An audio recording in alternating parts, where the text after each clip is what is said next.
sausage, pork sausage, sage, little onion, olive oil. I like extra virgin olive oil. I'm going to brown it until it looks about like this. The next stage is to drain it.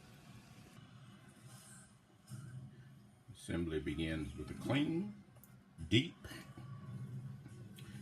Mikasa oven to table to dishwasher safe container.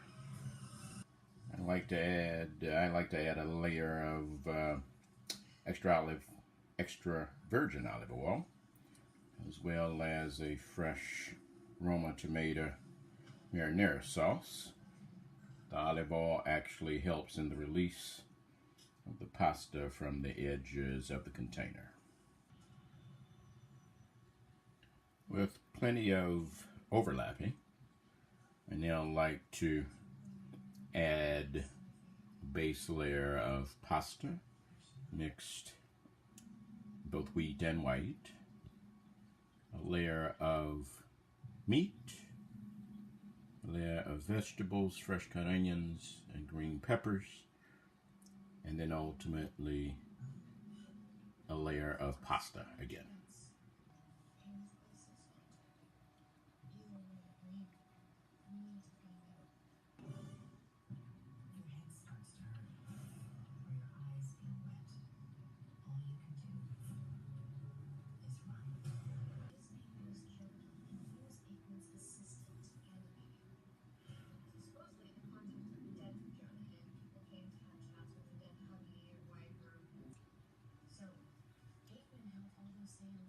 Continue to layer pasta, hamburger, vegetables, sauce, pasta, sausage, green peppers, colored peppers, sauce, until you get to the very top.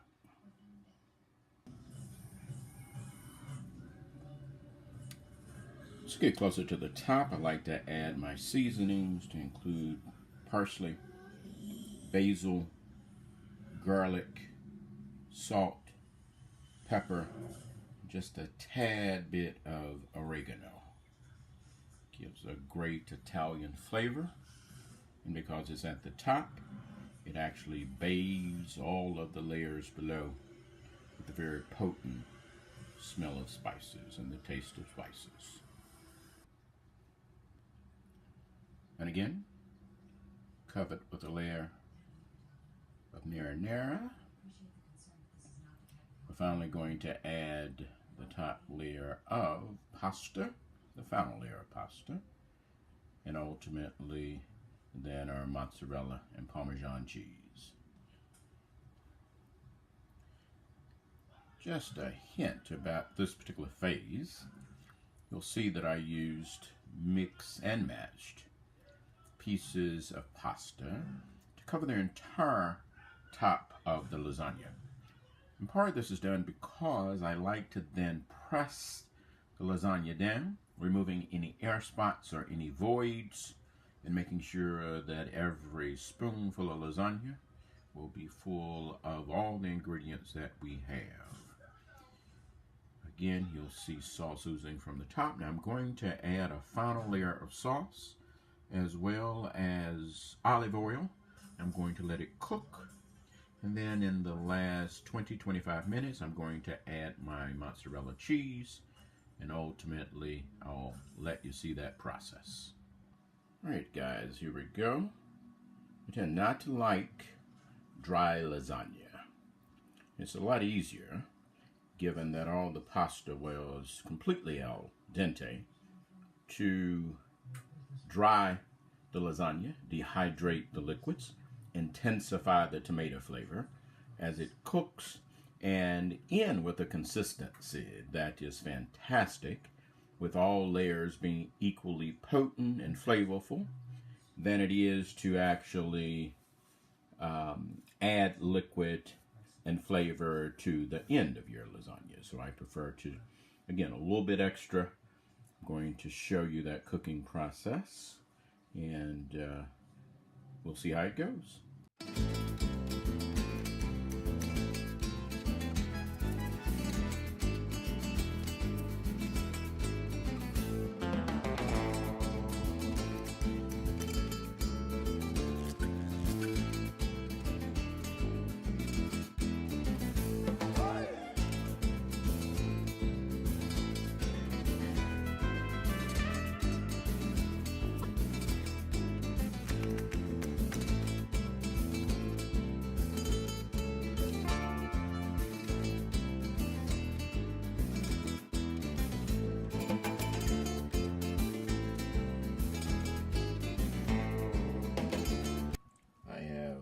Allowed my lasagna to cook about an hour and 20 minutes.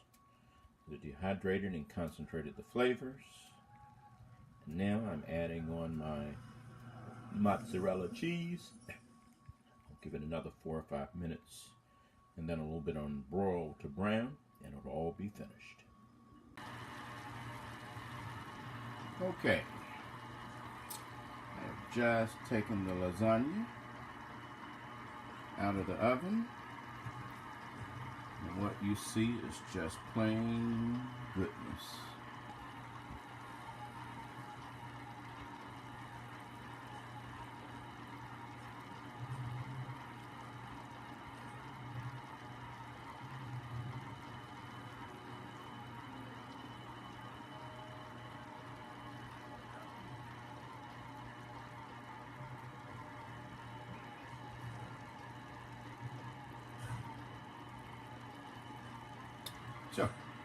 So we'll now allow the lasagna to cool some, and then we're going to refrigerate the lasagna 24 hours, let the flavors gel, let it all come together, and then I'll give you a video of serving. As you can see, I like to foil my lasagna after it's out of the oven, but before refrigerating it. It's a good way to let the flavors begin to gel, and I prefer doing it this way before entering it directly into the refrigerator. Going to let it set about another 5 minutes, and then into the fridge to cool overnight. So